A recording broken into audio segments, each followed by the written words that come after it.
India Muslim personal law board तो साफ तौर पर यह कह रहा है कि हमारी जीत है और इस फैसले के बाद अब वक्फ कानून पर नया घमासान शुरू होना तय है। आगे बिहार और बंगाल में चुनाव है और विपक्ष अब इसे बड़ा मुद्दा बना सकता है। और कैसे इसे बड़ा मुद्दा बना सकता है और कैसे इसे इंसाफ की, न्याय की जीत अभी से विपक्ष ने बताना शुरू कर दिया है। कांग्रेस नेता इमरान प्रताप गढ़ी को सुनिए और अंदाजा लगाइए। इमरान भाई, सुप्रीम कोर्ट में आप मौजूद थे, राहत के तौर पर देख रहे हैं आप इस फैसले को? बिल्कुल, मैं इसको राहत के तौर पर देख रहा हूं और सरकार के लिए ये फैसला बहुत शर्मिंदगी भरा भी है कि सरकार जो अमेंडमेंट्स लेकर के आई थी उसमें जो 2-3 महत्वपूर्ण पॉइंट थे उस पर रोक लगा दी है माननीय उच्चतम न्यायालय ने।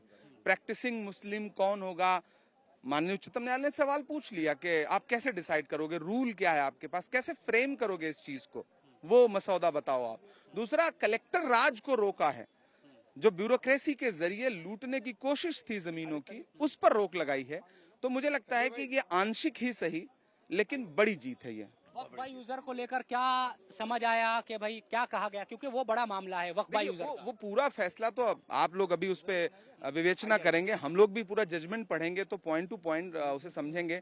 लेकिन प्रथम दृष्टया आपकी भाषा में कहूं तो बाहर निकलते ही मैं कह सकता हूं कि इंसाफ बड़े पैमाने पे देश के वक्फ की लड़ाई लड़ने वालों को मिला है। हम लोग संसद से, सड़क से लेकर के अदालत की चौखट तक इस लड़ाई को लड़ रहे हैं और मैं ये कह सकता हूं कि सरकार की मंशा और सरकार की साजिश इस वक्फ की जमीनों को लूट के धन्ना सेठों को देने की जो कोशिश थी उस पे बड़े पैमाने पे माननीय उच्चतम न्यायालय ने रोक लगा दी है और ये बता दिया है कि देश कानून से चलेगा। संसद में कानून बना था, वहां पर वोटिंग हुई, तमाम चीजें, और 3-4 पॉइंट पर रोक लगना, ये राजनीतिक तौर पर भी आप कैसे? नहीं, मैं सबसे पहला पैमाना तो मैं इसे इंसाफ का मानूंगा ना। ये इंसाफ का मसला था। देश के तमाम वक्फ के यूजर हों, वक्फ को डोनेट करने वाले लोग हों, वो इंसाफ चाह रहे थे कि भाई हम समाज सेवा के लिए, धार्मिक कामों के लिए अपनी जमीन डोनेट कर रहे हैं, इसमें सरकार क्यों लूटना चाहती है उसको। इस पर राजनीति सरकार कर रही थी, आंशिक तौर पर उसकी राजनीति को विराम लगा।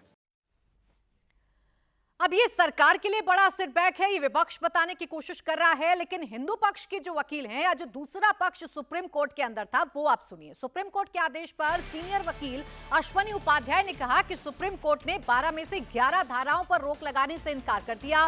5 साल मुस्लिम होने की शर्त पर रोक लगा दी है। नए केस डीएम के पास जा सकते हैं और सुप्रीम कोर्ट ने वक्फ बाई यूजर पर स्टे से इनकार कर दिया है। तो ये अश्वनी उपाध्याय की तरफ से बताया गया है। अश्वनी जी, आप कैसे इस फैसले को देखते हैं? हमने जितने भी मुस्लिम संगठन या वकीलों से बात की, वो कह रहे हैं कि भाई हमने संसद से लेकर सड़क और सुप्रीम कोर्ट तक लड़ाई लड़ी, हमारी जीत हुई है। नहीं, बहुत अच्छी बात है। वो भी भारत के नागरिक हैं और सब भारत के नागरिक हैं। अगर उनको लगता है, अगर वो आज की डेट में एडमिट कर रहे हैं कि हाँ, जो पार्लियामेंट का कानून है वो सही है, तो ये उनकी जीत है, सबकी जीत होनी चाहिए। देखिए, पहली बात तो 12 ऐसे धाराएं थी जिसपे रोक लगाने की मांग की गई थी। 12 में से 11 धाराओं पे माननीय सुप्रीम कोर्ट ने उन्हें रोक लगाने से मना कर दिया, रिजेक्ट कर दिया। एक धारा पे उन्होंने रोक लगाई है और वो ये रोक लगाई है कि जो नए वाले कानून में व्यवस्था थी कि जो 5 साल तक प्रैक्टिसिंग होगा, जो आज कन्वर्ट होगा वो आज वक्फ नहीं कर पाएगा, बल्कि वो 5 साल के बाद वक्फ कर पाएगा। 5 साल की प्रैक्टिस का उसमें एक प्रोविजन है, उस पे माननीय सुप्रीम कोर्ट ने रोक लगाया है। और ये रोक भी कोई फाइनल रोक नहीं है, ये आज का जो फैसला है टेम्परेरी, ये अंतरिम रोक है, इंटरिम रिलीफ, इंटरिम उसमें स्टे है। ये आगे चलेगा। बाकी और जो मांगे की गई थी कि नहीं, डीएम के अधिकार नहीं मिलना चाहिए, उस पे माननीय सुप्रीम कोर्ट ने कोई रोक नहीं लगाई। कह रहे हैं कि डीएम का की जो पावर थी उसको रोक दिया है, अंतरिम आदेश उसको लेकर दिया है। नहीं, माननीय उस पे ये मुझे लगता है मिसकंसेप्शन है। जो पहले ट्रिब्यूनल में मुकदमे चल रहे थे वो ट्रिब्यूनल में चलते रहेंगे, वो डीएम के यहाँ नहीं आएंगे।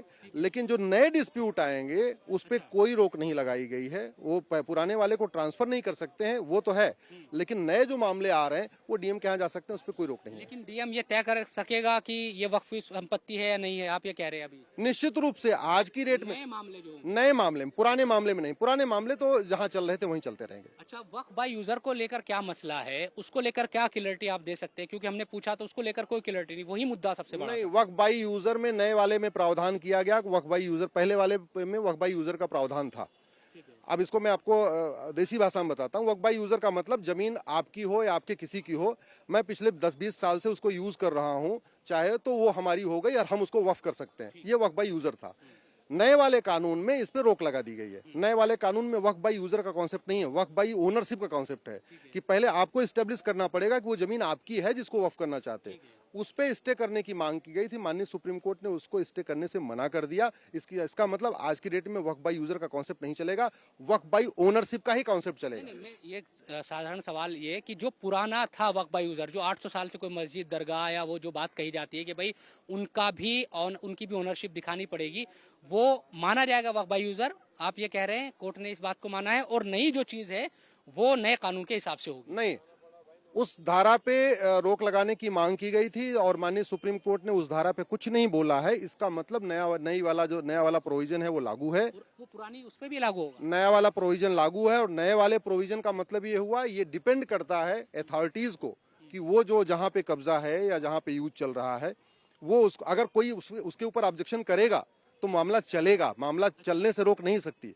मान लीजिए आपने कोई जमीन 20 साल से यूज कर रहे हैं और कोई आपका भाई आके कहता है कि नहीं ये जमीन इनकी नहीं बल्कि हमारी है, तो उसका मुकदमा अब चलेगा, उसमें चलने में कोई रोक नहीं है।